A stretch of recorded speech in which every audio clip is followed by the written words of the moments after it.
The WWE has too many wrestlers not in the best role for their television show. Welcome to WrestleHook. My name is Brendan, and today I'm going to talk about wrestlers that I think could be utilized better going forward in 2024. When I thought about this concept, it's not so much guys that are underpushed or guys that are just overpushed constantly, but rather I'm thinking about it almost like a basketball team. In the NBA, you see this a lot of times. There's guards that they score 14 a game, they shoot well from three, but when the main player goes out with an injury, they're thrusted into a bigger role where they have to be the creator, they have to be the ball handler, and it's not always best suited for the team's success, even if it helps that player grow. It's a tricky balance because it makes the player better to be in this new role, but at the same time, it can be a detriment to the team's success. I think that happens a lot actually in wrestling when it comes to where people are slotted on the roster. When it comes to new talents that the WWE is trying to establish, I'm actually much more okay as a fan with those people getting more opportunities like this. One example that I could think of is Lyra Valkyria. She got called up from NXT recently, and from my perspective, I didn't connect with her much on NXT, even though she had some decent matches. That being said, they saw something in her when they called her up and immediately thrusted her into a role where she was in a storyline with the women's champion Becky Lynch. She went on to wrestle on the King or Queen of the Ring pay-per-view, and really, from all intents and purposes, she has been really featured heavily on Raw as one of those top-end talent in the women's division. Now, I don't think that's necessarily going to be her role a year from now, but I think it's really interesting when they do decide, you're getting this rocket strap push, or you're going to be in this big spot right away, because to me as a fan, it shows that they're committed to making this young talent into a star and getting them in front of these audiences consistently, and I'm always okay and more forgiving about that.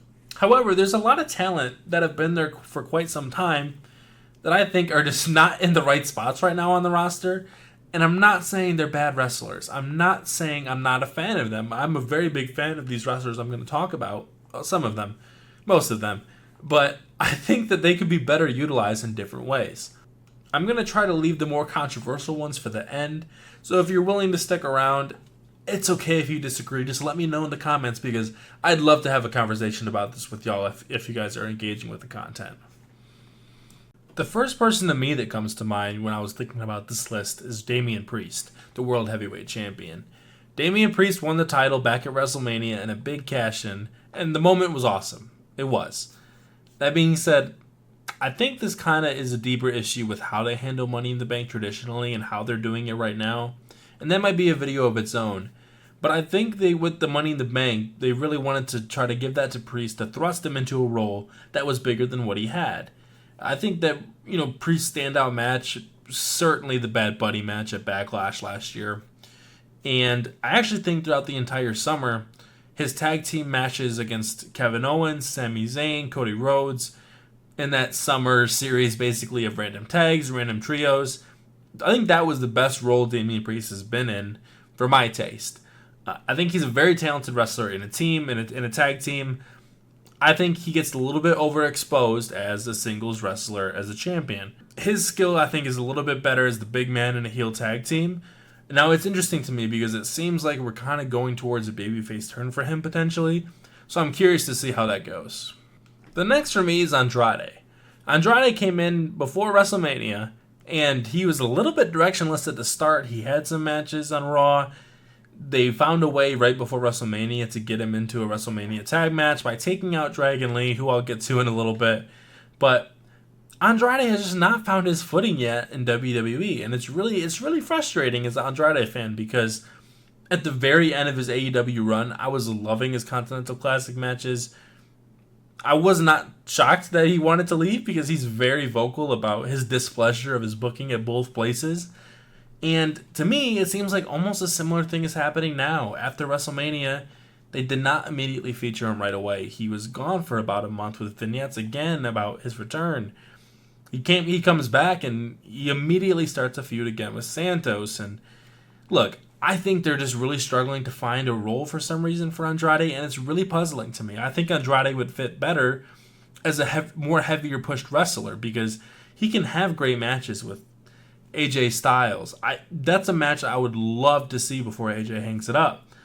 I think he could be a great challenger for Cody Rhodes on one of these B-level pay-per-views, or even for a TV main event that you build up for a few weeks. I think there's so many ways that they could be using Andrade in singles dynamic feuds, but they're just not doing it yet, and it's really frustrating. So for me, Andrade's definitely one of these guys. I just brought him up at the last section, but Dragon Lee to me needs to be more heavily utilized as a TV wrestler.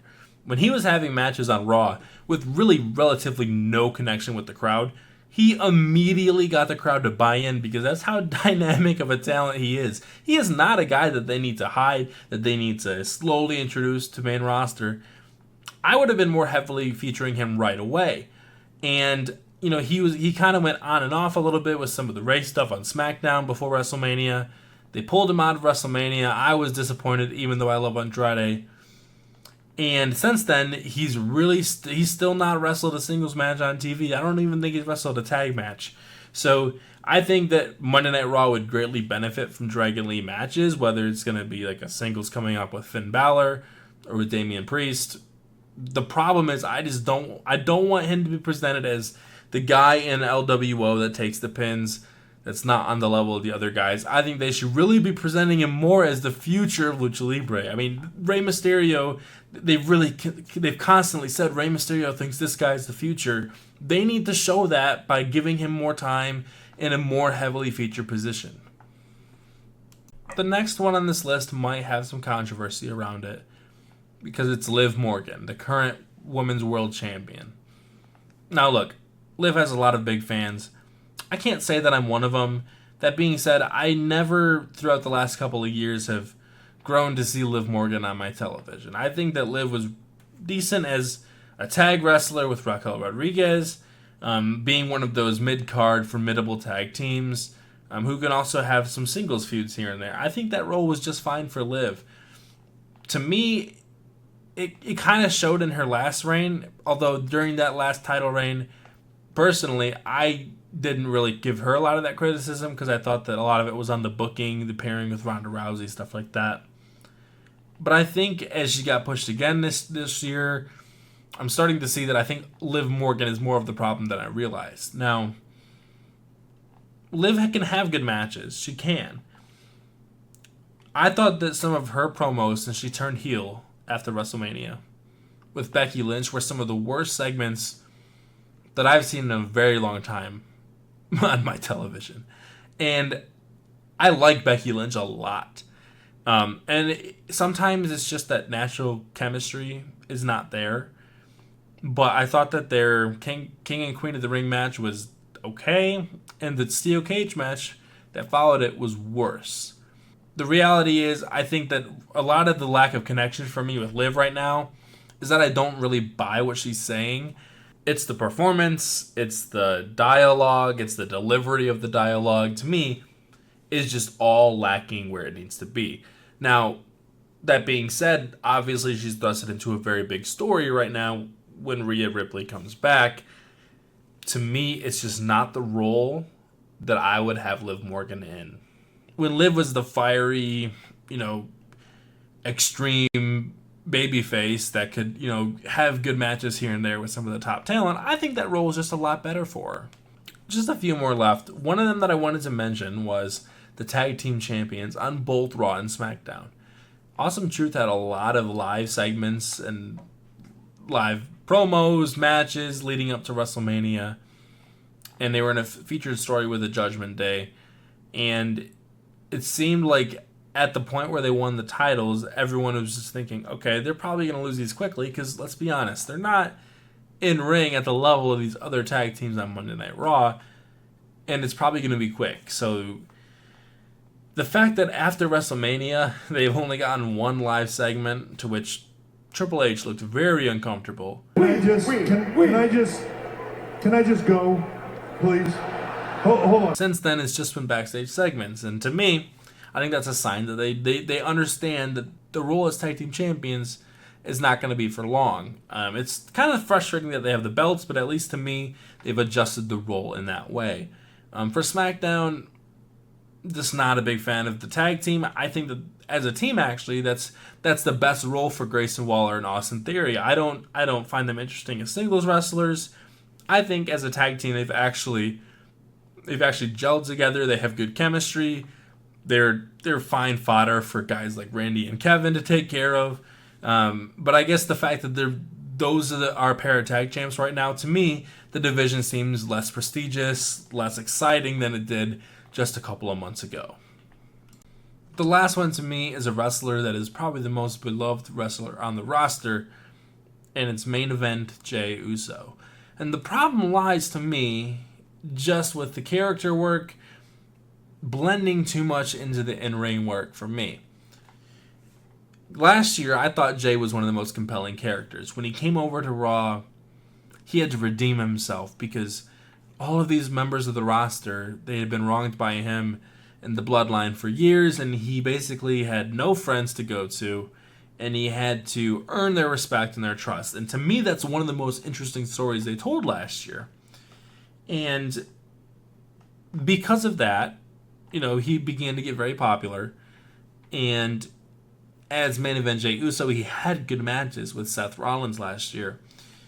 He had good Raw matches, and I think the problem lies definitely at the point where Yeet kind of took off. Now, look, I'll let people have their fun. It's not for me at all.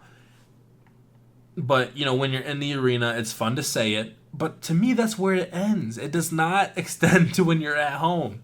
And when I'm at home watching Raw, I'm not, of course, it's cool to see people with their flashlights on and everyone going up and down. But there's not much to grasp onto because so much of the in-ring work has slowed down and changed, even from last year as a singles wrestler. I think back to matches in the King of the Ring tournament, for example. His match with Ilya Dragunov drew a lot of controversy. People were very upset that Ilya did not win. And to me, I think it's okay that they didn't do Ilya and Gunther on Raw. That's okay. It's fine. But looking at those matches, the way that Ilya Dragunov and Gunther both have, I would say, some of their weakest matches that I've seen them have in quite some time, both against Jey Uso, to me is not a coincidence. The work is not as crisp at all. He's waiting for the chance Yeet for him to throw any punches. His moveset is so limited. There's just not a lot to watch at home and think, wow, this is very compelling TV. Obviously, the match with Jimmy was a debacle. I don't put that all on Jey because I think Jimmy's actually far worse.